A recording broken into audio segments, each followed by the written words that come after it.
প্রিয় বন্ধুরা, যদি আমার এই চ্যানেলের ভিডিওগুলি আপনাদের ভালো লাগে তাহলে অবশ্যই সাবস্ক্রাইব করে পাশে থাকবেন এবং পোস্টে লাইক ও কমেন্ট করিবেন, যাতে আরও সুন্দর সুন্দর ভিডিও আপনাদের উপস্থাপন করিতে পারি। সাগর পাড়ের একটি ছোট্ট কুড়ি ঘরে বাস করত কাশেম নামের এক গরিব জেলে। তার পরিবার ছিল তার স্ত্রী আম্বিয়া, ছেলে আরিফ আর মেয়ে রেশমা। কাশেমের জীবিকা ছিল মাছ ধরা। প্রতিদিন সকালে সে রওনা দিত সমুদ্রের দিকে মাছ ধরতে।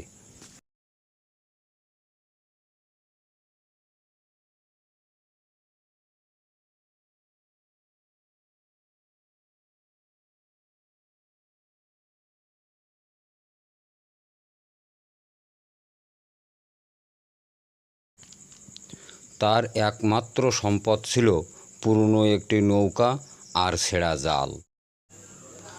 একদিন কাশেম সকালে উঠে আম্বিয়াকে বলল, আজ একটু গভীর সাগরে যাব, অনেক দিন বড় মাছ পাই না, তুমি দোয়া করো যেন আজ ভালো মাছ পাই।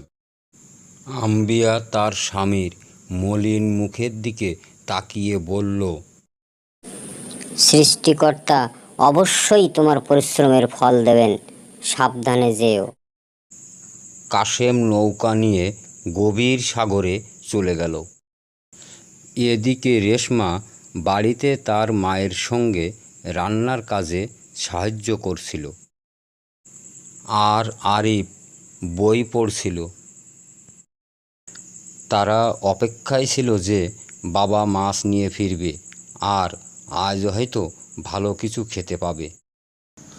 সাগরে কাশেম ঘন্টার পর ঘন্টা অপেক্ষা করল, কিন্তু জালে কোনো মাছ ধরল না। দুপুর গড়িয়ে বিকাল হলো। ক্লান্ত কাশেমের মনে হতাশা ভর করল। সে আকাশের দিকে তাকিয়ে বলল, হে সৃষ্টিকর্তা, তুমি তো জানো আমরা কত কষ্টে আছি। আজ যদি একটা বড় মাছ পেতাম তাহলে আমার সন্তানদের মুখে হাসি ফুটত। হঠাৎ জালে ভারী কিছু লেগেছে বলে মনে হলো। কাশেম জোর করে টেনে তুলল। দেখল একটা বিশাল সোনালি মাছ ধরা পড়েছে। খুশিতে তার চোখে জল চলে আসলো। মাছটি জলে নাড়াচড়া করছিল। এমন সময় মাছটি কথা বলে উঠল, জেলে ভাই, আমাকে ছেড়ে দাও, আমি সমুদ্রের রাজকন্যা। যদি তুমি আমাকে ছেড়ে দাও, আমি তোমার 3টি ইচ্ছা পূরণ করব। কাশেম কিছুক্ষণ ভাবল, তারপর বলল, আমার 3টে ইচ্ছা নেই, আমার ইচ্ছা একটাই, তা হলো আমার পরিবার যেন সুখী থাকে। তোমাকে মুক্তি দিলে যদি আমার পরিবার সুখী হয় তাহলে আমি খুশি মনেই তোমাকে মুক্তি দেব। তুমি সত্যি মহৎ হৃদয়ের মানুষ। যাও, তোমার পরিবার সব সময় সুখী থাকবে। কাশেম মাছটিকে সাগরে ছেড়ে দিল।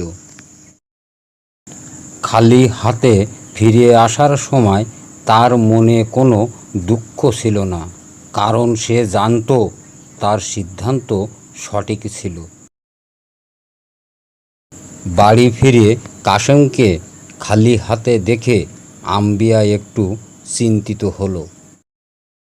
হে হে, আমি আজ একটাও মাছ আনিনি, কিন্তু বিশ্বাস করো, সৃষ্টিকর্তা আমাদের দেখবেন। রাত্রে ঘুমাতে যাওয়ার আগে রেশমা বলল, বাবা, তুমি খালি হাতে এসেছো, কিন্তু তবুও তোমার মুখে হাসি কেন বাবা? মা, জীবনে শুধু নিজের কথা ভাবা উচিত নয়। আমরা যদি সৎ পথে থাকি আর ধৈর্য ধরে লড়াই করি, সৃষ্টিকর্তা অবশ্যই আমাদের ভালো রাখবেন। সকালে সবাই ঘুম থেকে উঠে দেখে তাদের পুরনো কুড়ে ঘরটি একটি নূতন ছোট্ট সুন্দর বাড়িতে পরিণত হয়েছে। উঠানে একটি বড় আঙ্গিনা, আর ঘরের সামনে ফল ও ফুলের বাগান ভরা। আশেপাশে নতুন জাল নাড়া, আর ঘাটে নতুন মাছ ধরা নৌকা এবং মাছে ভরা একটি পুকুর তৈরি হয়েছে। এত সব দেখে তারা অবাক হয়ে গেল।